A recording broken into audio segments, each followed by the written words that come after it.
Morning, ladies and gentlemen, my fellow Texian descendants. The following is a letter written by Francis Fannie Menefee Sutherland. It is one of two letters in existence that document the fall of the Alamo, and it currently resides in the state archives. The letter was written, again, by Fannie to her sister back in Tennessee, and she was grieving the loss of her son, William DePriest Sutherland, who had died on this day. June 5th, 1836. Dear sister, I received your kind letter of some time in March, but never had it been my power to answer it till now. And now, what I must say, oh God, support me. Yes, sister, I must say it to you, I have lost my William. Oh yes, he is gone. My poor boy is gone from me. The 6th day of March, in the morning, he was slain in the Alamo in San Antonio. Then his poor body committed to the flames. Oh, Sally, can you sympathize with and pray for me that I may have a grace to help in this great time of trouble? He was there, a volunteer, when the Mexican army came there. At the approach of thousands of enemies, they had to retreat in the Alamo, where they were quickly surrounded by the enemy. Poor fellows. The Mexicans kept nearly continual firing on them for 13 days, then scaled the walls and killed every man in the fort but 2 black men. Dear sister, I think the situation of sufficient excuse for not answering your letter sooner.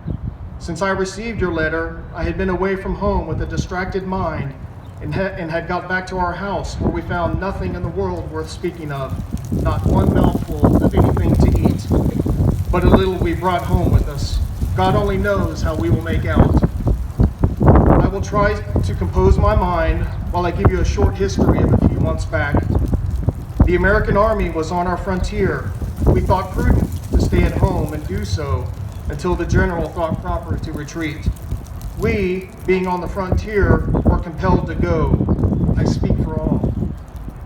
We went to the Colorado, 40 miles, but after some time, the general thought proper to retreat further. And of course, we had to go too. We proceeded to the Brazos River. There, stopped a few days, but dread and fear caused another start. There, Mr. Sutherland quit us and joined the army. William Hurd was in also, with a good many more of our citizens.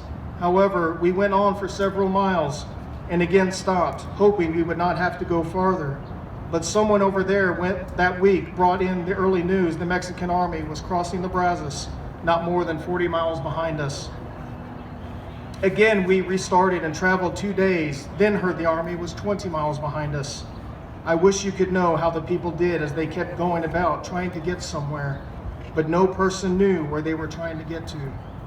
Several weeks passed on without any certain account from the army.